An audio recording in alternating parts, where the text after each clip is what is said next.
Dans cette séance de partage et de questions-réponses autour du livre Se libérer et vivre la magie de la vie, l'animateur invite les participants à se mettre dans une bonne énergie en respirant profondément et en écoutant des sons apaisants. Il explique que le point de départ est la paix intérieure, et que face aux épreuves du moment, il est important de trouver la paix en acceptant la réalité telle qu'elle est. Il souligne que nous ne sommes pas le petit personnage qui subit des épreuves. Est-ce que nous sommes au-delà de cela, en tant que source intérieure ? Plus nous embrassons cette paix, plus nous nous reconnectons à notre essence profonde et plus nous devenons conscients de notre pouvoir au-delà des expériences de vie. L'animateur remercie Marie pour sa question et lui exprime sa gratitude pour la musique qu'elle partage et qui le fait vibrer. Il constate que les sons deviennent de plus en plus puissants et qu'ils contribuent à la transformation intérieure. Dans cette discussion, R souligne l'importance du silence intérieur, de la paix et de la reconnaissance de soi en tant que source. Il explique qu'être en paix ne signifie pas refouler les émotions, mais plutôt les accepter et les laisser se présenter. Il ajoute que les expériences et les histoires que nous vivons ne sont que des interprétations de notre propre perception, et qu'elles n'ont pas d'importance lorsqu'on se reconnaît en tant que source. Il conclut en disant qu'il n'y a pas de comment accueillir, mais simplement constater si cela s'accueille ou pas et se trouver dans l'espace de paix avec ce qui est là. Dans ce passage, l'auteur souligne que lui-même n'est pas la source de l'expérience, mais une manifestation de cette source. Il explique que rien ne peut être séparé de cette source et que toute l'expérience provient de cette source. Peu importe ce qui se propose dans l'expérience, cela n'a aucune valeur puisque tout est une illusion permettant de goûter des sensations.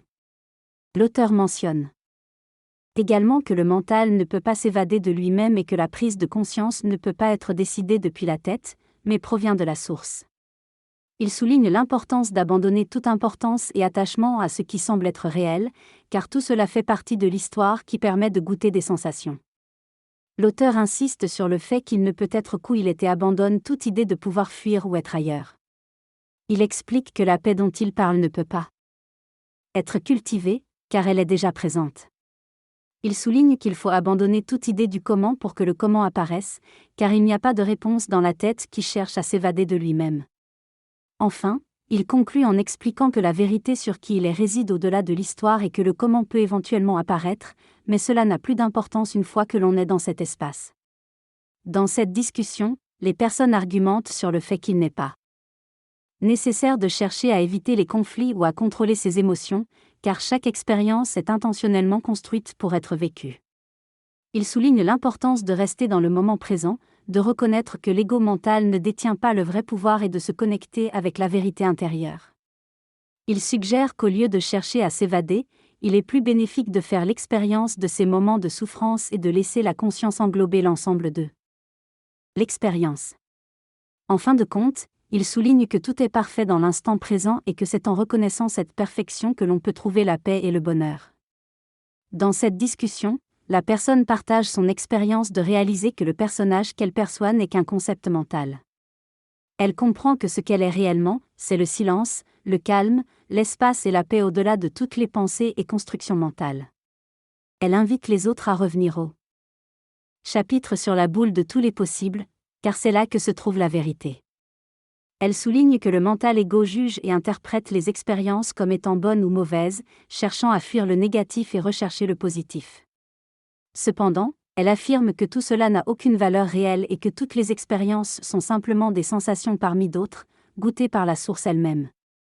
La source ne peut pas être séparée de son idée, donc on ne peut pas chercher la source. Elle est la source. Elle conclut en disant que toutes ces histoires et luttes entre l'ombre et la lumière ne sont qu'une vaste blague, car il n'y a aucune victoire de la lumière sur l'ombre. Tout est simplement exprimé à partir de la source dans cet instant présent. La personne exprime l'idée que la séparation de la source n'a aucune incidence sur ses sensations et expériences. Elle affirme que tout est déjà parfaitement à sa place, que ce soit la méditation, les lectures d'âme ou toute autre expérience. Elle soutient que tout est une expression de la source et qu'il n'y a pas de jugement de valeur à porter sur ces expériences.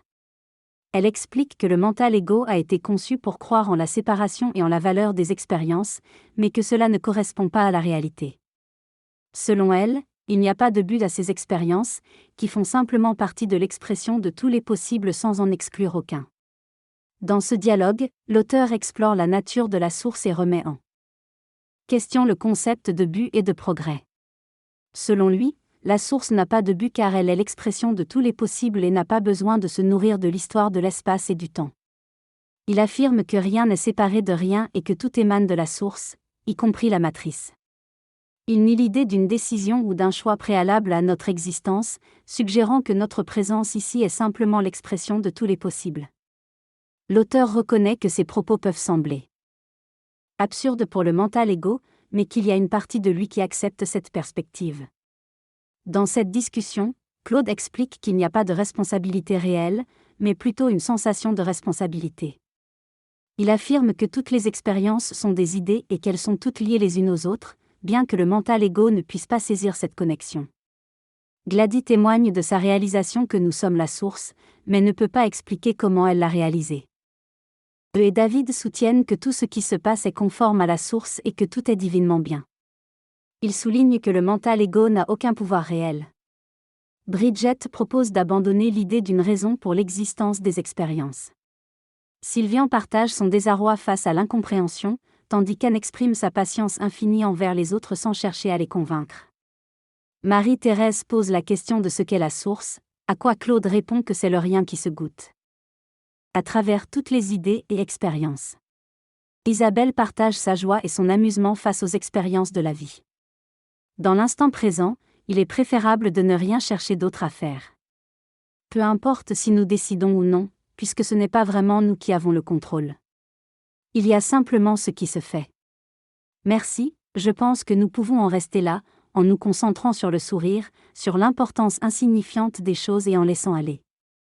Savourons simplement ce qui est là et c'est tout. Merci beaucoup, à très bientôt. Je ne sais plus précisément, mais il y a jeudi soir une soirée de partage sonore pour ceux qui souhaitent. Ce sont toujours de bons moments que nous partageons ensemble lors des listening parties. Je vous embrasse, merci et amusez-vous bien. Prenez du temps pour vous. Ciao.